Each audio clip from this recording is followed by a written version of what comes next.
What is the book of Numbers about? Numbers actually happens between Exodus and Leviticus, where God has brought the people of Israel out of slavery and taken them to Mount Sinai and given them the law and given them the tabernacle. And it happens between that and Deuteronomy and Joshua, where they get to the promised land and go in. So the book of Numbers is actually just about the wandering in the wilderness, that period of time. And it is roughly divided between two parts. Chapters 1 to 26 is about the dying off of the first generation of Israelites. And then chapters 27 to 36 to the end is about the maturing of the second generation who's actually going to go in. And in case you're interested in this sort of thing, the book of Numbers gets its name by the fact that it has two numberings of the people of Israel, one at the beginning of the book and one at the end.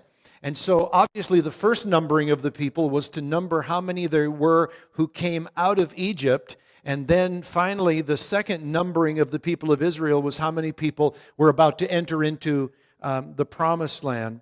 Welcome and thank you for joining me today. I am your host, Billy Ray Parrish, with another Bible study from Diggin Deeper.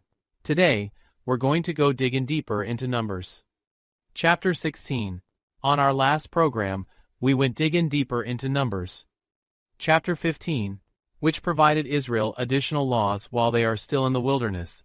God explains how they are to offer grain, drink, and animal offerings when they enter the promised land. He also makes clear that the same laws apply to both Israelites and foreigners living among them. The chapter ends with God commanding the people to wear tassels with a blue cord on their garments, to remind them to obey His commandments and not turn aside after their own desires. Chapter 16 is made up of 50 verses beginning with verse 1. Now Korah, the son of Izhar, the son of Kohath, the son of Levi, and Dathan and Abiram, the sons of Eliab, and On, the son of Peleth, sons of Reuben, took men.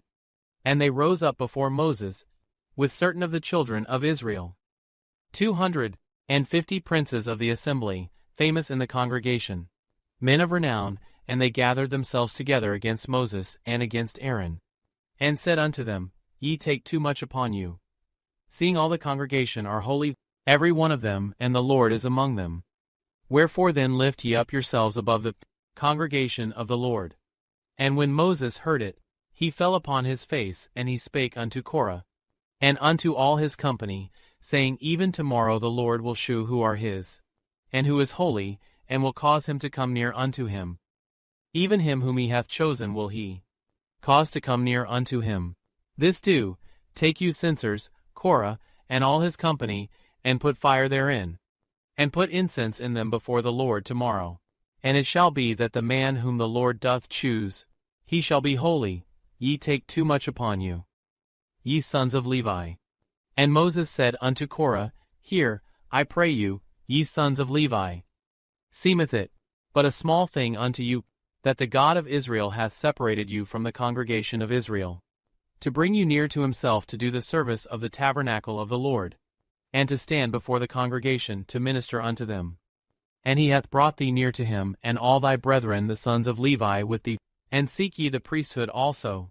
For which cause both thou and all thy company are gathered together against the Lord. And what is Aaron, that ye murmur against him? And Moses sent to call Dathan and Abiram, the sons of Eliab, which said, We will not come up. Is it a small thing that thou hast brought us up out of a land that floweth with milk and honey, to kill us in the wilderness, except thou make thyself altogether a prince over us? Moreover, thou hast not brought us into a land that floweth with milk and honey, or given us inheritance of fields and vineyards. Wilt thou put out the eyes of these men? We will not come up. And Moses was very wroth, and said unto the Lord, Respect not thou their offering. I have not taken one ass from them, neither have I hurt one of them.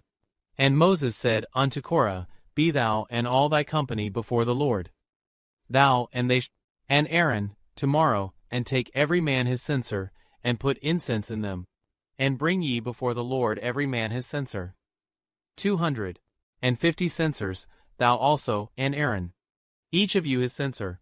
And they took every man his censer, and put fire in them, and laid incense thereon. and stood in the door of the tabernacle of the congregation with Moses and Aaron. And Korah gathered all the congregation against them unto the door of the tabernacle of the congregation, and the glory of the Lord appeared unto all the congregation. And the Lord spake unto Moses, and unto Aaron, saying, Separate yourselves from among this congregation, that I may consume them in a moment. And they fell upon their faces, and said, O God, the God of the spirits of all flesh, shall one man sin, and wilt thou be wroth with all the congregation? And the Lord spake unto Moses, saying, Speak unto the congregation, saying, Get you up from about the tabernacle of Korah, Dathan and Abiram. And Moses rose up and went unto Dathan and Abiram. And the elders of Israel followed him. And he spake unto the congregation, saying, Depart, I pray you, from the tents of these wicked men, and touch nothing of theirs, lest ye be consumed in all their sins. So they gat up from the tabernacle of Korah, Dathan and Abiram, on every side, and Dathan and Abiram came out, and stood in the door of their tents, and their wives, and their sons, and their little children.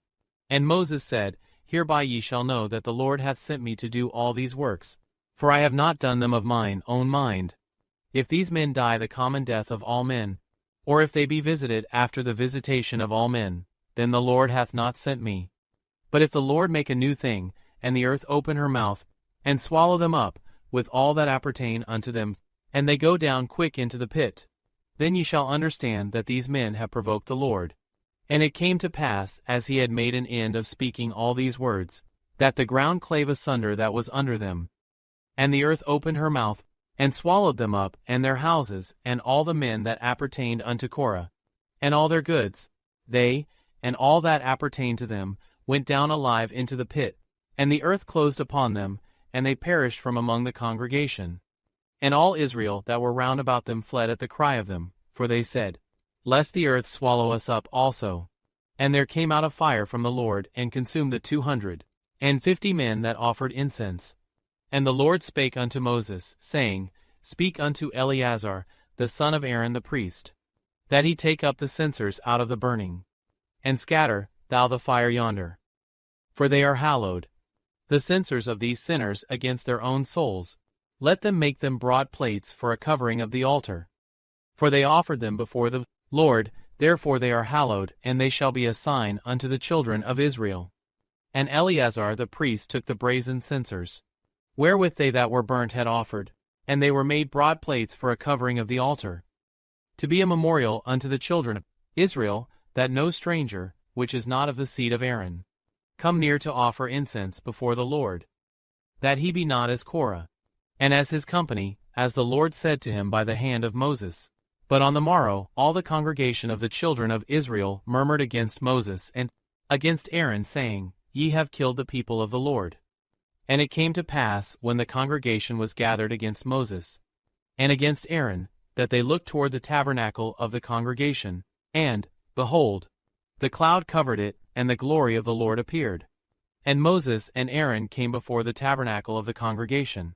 And the Lord spake unto Moses, saying, Get you up from among this congregation, that I may consume them as in a moment. And they fell upon their faces. And Moses said unto Aaron, Take a censer, and put fire therein from off the altar, and put on incense, and go quickly unto the congregation, and make an atonement for them. For there is wrath gone out from the Lord, the plague is begun.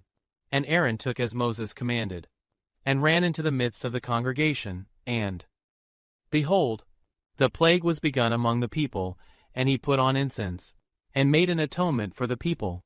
And he stood between the dead and the living, and the plague was stayed. Now they that died in the plague were 14,700, beside them that died about the matter of Korah. And Aaron returned unto Moses, unto the door of the tabernacle of the congregation. And the plague was stayed. Number 16 opens with Korah, a Levite, joining with Dathan and Abiram, who are from the tribe of Reuben, and 250 leaders of Israel. They rise up against Moses and Aaron, accusing them of taking too much authority for themselves. This is the opening spark of a major rebellion. The Israelites are still in the wilderness, camped during their 40-year wandering.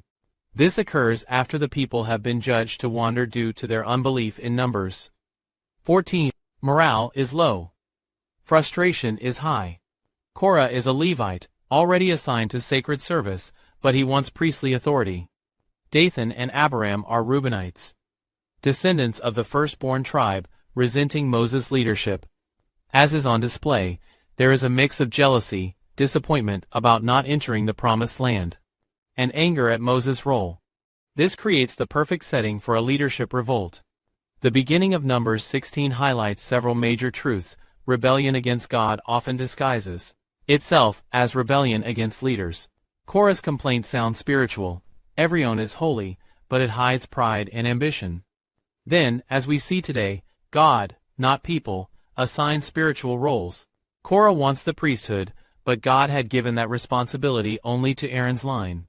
The challenge is really against God's order, not Moses' decisions. Jealousy and envy can spread quickly, and it did not take long for 250 respected leaders join the rebellion, showing how dissatisfaction can grow into a movement.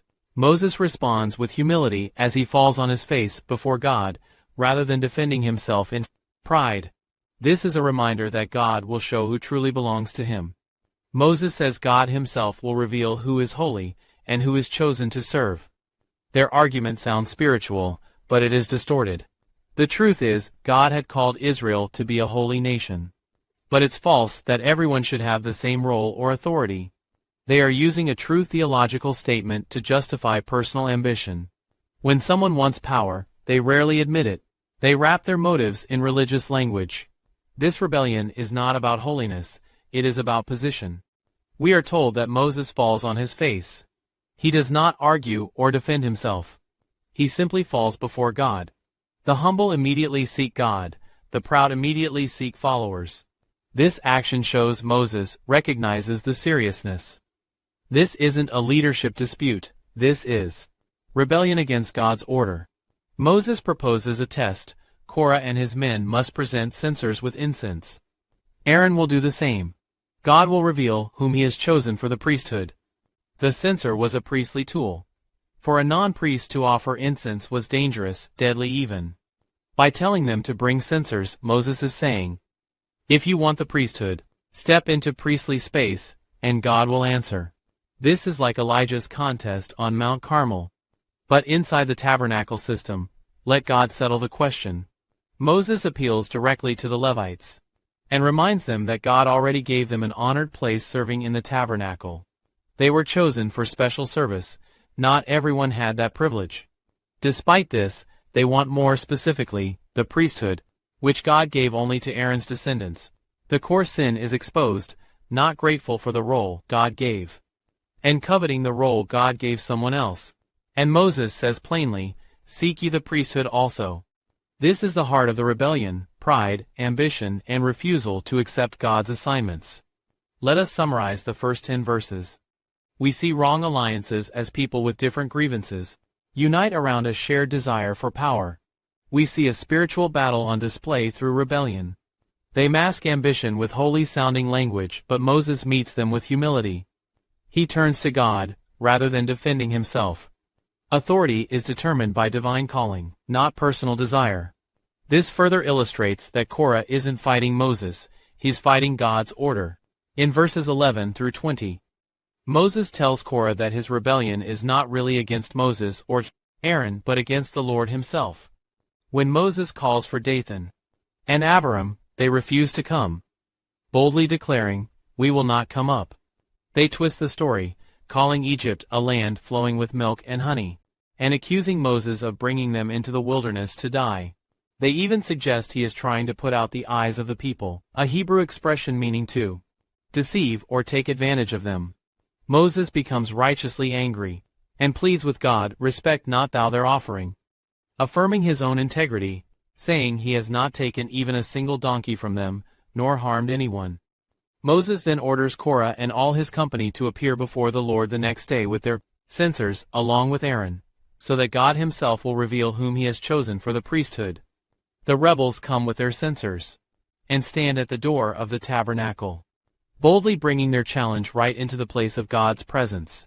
Korah gathers the entire congregation against Moses and Aaron, turning the rebellion into a national spectacle. But at that very moment, the glory of the Lord appears to all the people, And God speaks directly to Moses and Aaron, signaling that divine judgment is about to unfold. This passage shows that rebellion against God's appointed order is ultimately rebellion against God, and that He Himself will step in to deal with it. First, we saw the rebellion on display. But now we see that the rebellion is deadly. Korah and company thought they were challenging Moses and Aaron, but Moses points out, "Ye are gathered together against the Lord." When we rebel against God's appointed order, we're really rebelling against Him. Christ did not come to earth to rebel but to convict and save. We see this on display here as their arguments sounded spiritual. All the congregation are holy, but it was really ambition and envy. Spiritual language can mask selfish motives. Dathan and Abiram twist history, falsely accusing Moses of deception. Unchecked discontent can warp truth to justify rebellion. Moses calls them to bring censers so God can reveal whom He has chosen. Human ambition cannot override God's call. From these verses, we learn that leadership is entrusted by God, not self-asserted. Questioning it arrogantly can lead to serious consequences, and personal ambition can blind people to communal and spiritual responsibilities. God's methods may be direct and unmistakable, showing that human judgment is limited. The need to distinguish between those aligned with God's will and those in rebellion is a key theme. Many of the events in the Bible tend to repeat themselves, including intercession. In the past, Moses and Aaron interceded for many people, and here again, they do the same. Moses and Aaron intercede for the people, showing their role as mediators between God and Israel. Their prayer emphasizes the danger of collective punishment for individual rebellion and highlights God's mercy. What happens is God directs Moses to have the congregation separate themselves from the rebels, indicating that divine judgment is precise and deliberate. Sin has consequences, but the innocent can be spared. God promises to show His power through a dramatic act, underscoring His authority and the seriousness of rebellion against His chosen leaders. The warning is clear: if the rebels are not punished, the community may falsely conclude that their actions against God's order are acceptable. The narrative sets up the test of Korah and his followers, showing that God's holiness cannot be compromised.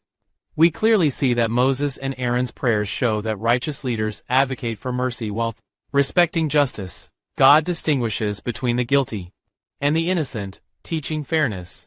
And the principle of responsibility as challenging God's authority threatens both individuals and the wider community. A lesson that too many learn the hard way is human questioning of God's ordained order can lead to peril. God will reveal truth decisively. Verses 30 through 50 record the climactic consequences of the rebellion.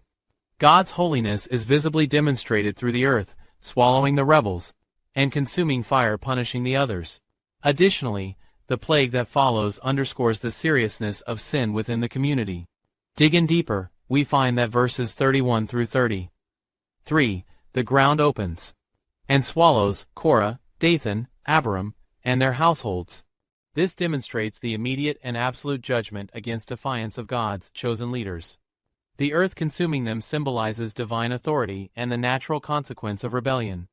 In verses 34 and 35, the 250 men offering incense are consumed by fire, reinforcing that God's holiness cannot be approached casually or arrogantly.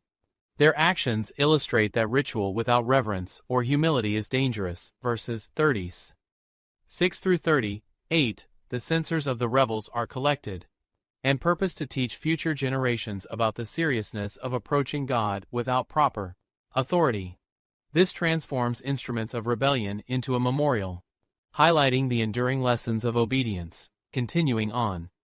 Verses 39 and 40, God commands that the censers be melted and made into a covering for the altar, turning symbols of sin into reminders of sanctity. We finish with verses 41 through 50. Despite Moses' efforts, a plague breaks out among the people because some still rebelled or failed to heed warnings. Aaron's intercession, using incense to stop the plague, demonstrates the power of righteous mediation and God's mercy, even in judgment. We learn that God's holiness is inviolable, as approaching God arrogantly or outside His commands leads to severe consequences. Here, as other parts in Scripture, we see that individual sin can endanger the entire community, emphasizing shared responsibility. Religious acts alone cannot substitute for humility, obedience, and respect for God's authority, but atheist leaders can appeal for mercy and protect others from judgment. Within our modern culture, we love to wear jewelry or dress flashy, or make structures that symbolize something bigger. And while they are not bad, they can become a hindrance. As learned in Numbers, chapter 16, symbols like the censers serve as enduring reminders of obedience, authority, and the dangers of sin. The same is true for today. Let's end here. If you enjoyed this program, please think about subscribing to our channel to stay up to date with all of our content. If you got anything from this program, please like and share with others so we can continue to spread the Word of God. Until next time, thank you for joining me for another Bible study from Diggin Deeper. I am your host, Billy Ray Parrish, wishing you the best. Stay safe and God bless.